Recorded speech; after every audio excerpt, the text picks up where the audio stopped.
So this is my inspired skyscraper based off of the Seagram building in New York.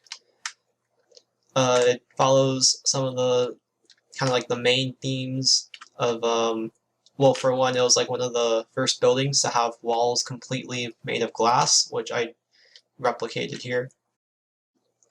Also, if you look from like a top-down view, the layout of the building would be symmetrical across a diagonal, which is slightly different because the actual building. Okay, well you can't see the symmetry, but the actual building is like just like a rectangle, so it's like symmetrical everywhere. But this one's like only symmetrical across a diagonal, which still counts as symmetry. I don't care what people say. It's trying its best. The other things is the Seagram building, since it is just like a giant rectangle, its like design was made to be like purely functional. So I did something similar where like there's not much like decoration for the sake of decoration, but there is still like a bit of like there still is like something just to make it look interesting.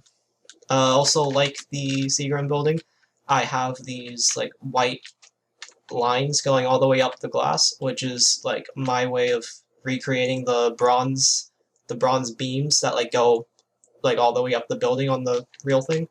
Except, you know, white looked better.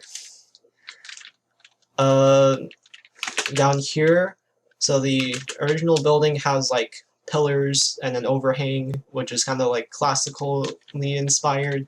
So I kind of did the same with like a mini corner overhang down here. And the actual building has like a platform around it, which was made just so you can take like a step back and look at the building, but it just ended up being like a meeting space like the hallways. And, you know, they're not you're not supposed to stand there, but people stand there. Yeah, so I did like a little kind of sitting area, which is actually made to be a sitting or standing area. And you know, because I'm more humanitarian than the actual architect. Don't at me.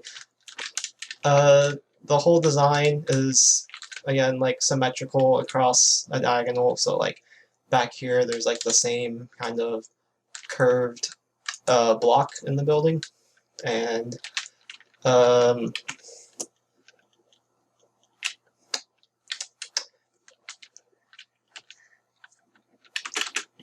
yeah, we're going inside now. I couldn't. I lost my spot on my notes. So the actual building has like a restaurant on like the second floor, and in that restaurant they tried to get like Mark Rothko paintings and stuff, but he like bailed out of it. So like in reference to that, I tried to. Well, one, I just got a lot of like modern art, but I also tried to get like Mark Rothko's, which is like these two paintings in particular were like actually displayed next to each other in like where they are in real life. These weren't used in like the building, but like they were like they have an exhibit and they're like displayed next to each other since the artist has like particular requirements for how his art should be displayed. Don't tell him I cropped his art, it's fine. I also have kind of more modern paintings around here. This is like I try to keep like the interior of this kind of like clean and modern, and I figured the most modern thing I could do is throw a bunch of art that everyone loves. So here's like kind of my wall of abstraction and modern art. So there's like the gestural art with the gestural abstraction with the Jackson Pollock, and then there's chromatic abstraction with the Bay painting, and then there's like a little bit of pop culture art with the Andy Warhol, the soup can. Going down this hallway, this is like kind of my impressionist hallway. Also, there's a table here. The lamp's cool. I didn't really have a reason to put Van Goghs in here. I just like the paintings, and I wanted Van Goghs in here. But you know, since this is like impressionist painting, I also have like some of like the things that started it off. So like I have the train station and the Impression Sunrise in here. This is like the main lobby slash waiting area. Again, I try to keep everything kind of clean and modern, although this elevator kind of overhang thing is slightly classically like inspired, and also just me throwing stuff together until it eventually worked. But let's say it's intentional, because that's more fun and it helps my grade more. Okay, and then I also have some beautiful, meaningful, impactful, emotional paintings here. So I don't know I don't know how to say the name Mondrier. Gabby help.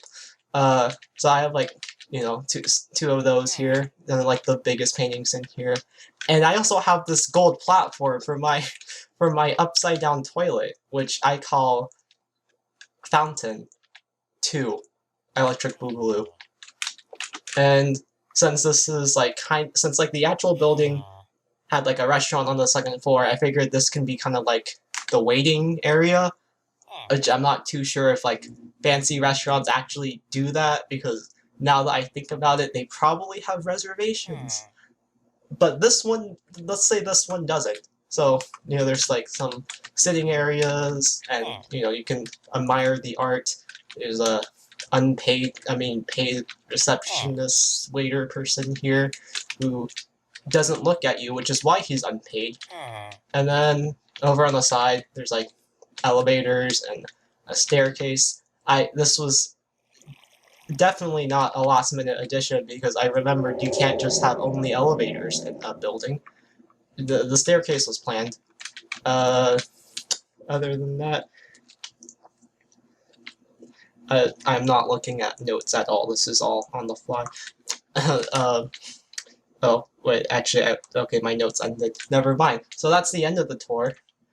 I really liked how the inside turned out. I don't usually do interiors that well, but like I kind of had a lot of fun with picking artworks to put inside, and also figuring out how to make an upside down toilet in Minecraft. It's the whole thing. I tried to keep it like very like grounded in the Seagram building, but some portions of it I kind of got carried away and just like kind of tried to make it like my own thing. Which it's Minecraft. It's fine. I'm not gonna get sued or anything. Maybe by Gabby. So yeah, that's it. And don't forget to like, comment, and subscribe.